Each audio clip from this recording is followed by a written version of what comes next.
The most ridiculous army is wrecking max Town Hall 16s and swagging 2 heroes on some bases. Today I'll be highlighting this brand new attack that has been gaining popularity over the last couple of days.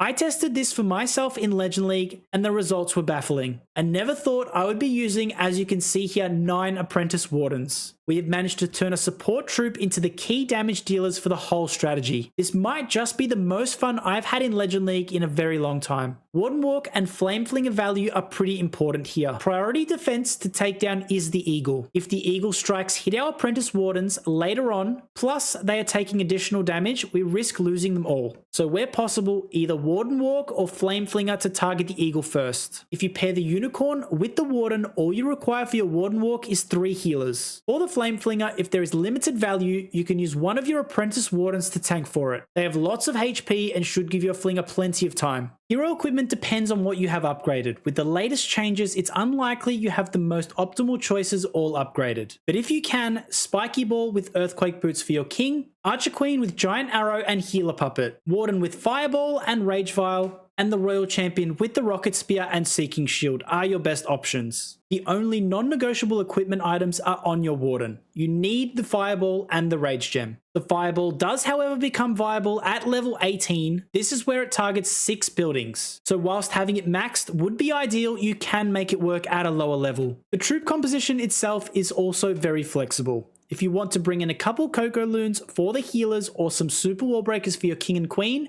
you can also do that. It's just personal preference. When placing your Apprentice Wardens, you want to stack them all on top of each other.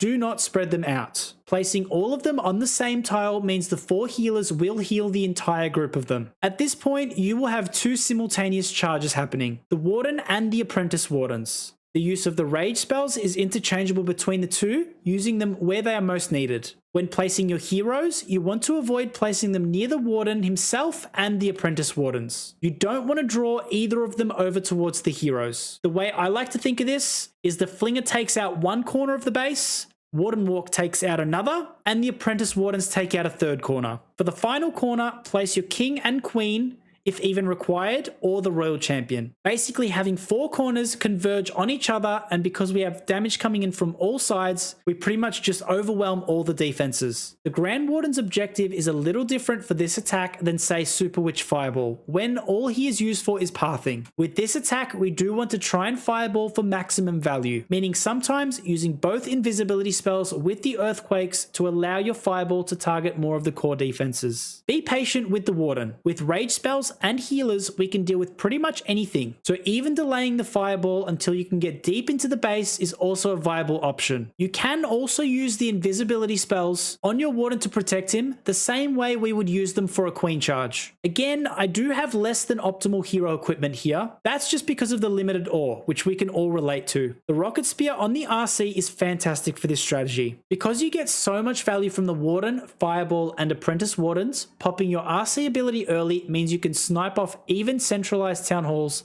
towards the end of the attack. This strategy even crushed this very popular double invis island base.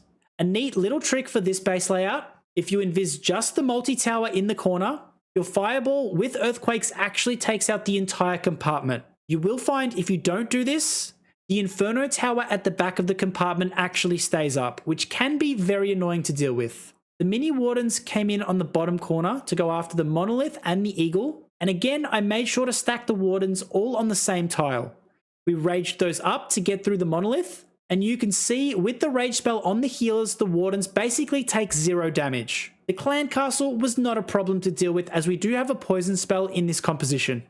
The baby Wardens with the Grand Warden easily clear the bottom corner, so my Flame Flinger literally got 0 value. It did not even take down 1 defense. All I wanted it to do here was pop the Invis Tower. Once the invisibility effect wore off, I sent my Royal Champion in with a rage spell and invisibility spell, just to deal with that area. Again, the Rocket Spear would have been much better, but we work with what we have. I placed my King and Queen in the top left-hand corner, but honestly, the Apprentice Wardens with Royal Champion would have taken down this base even without using them.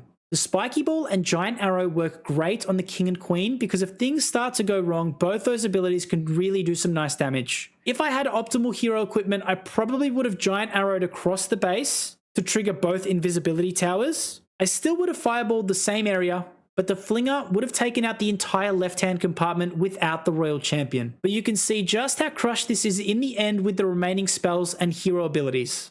No attack is perfect. This next replay shows what can go wrong with your Apprentice Wardens if you don't use your spells correctly. The beginning of this attack was completely fine.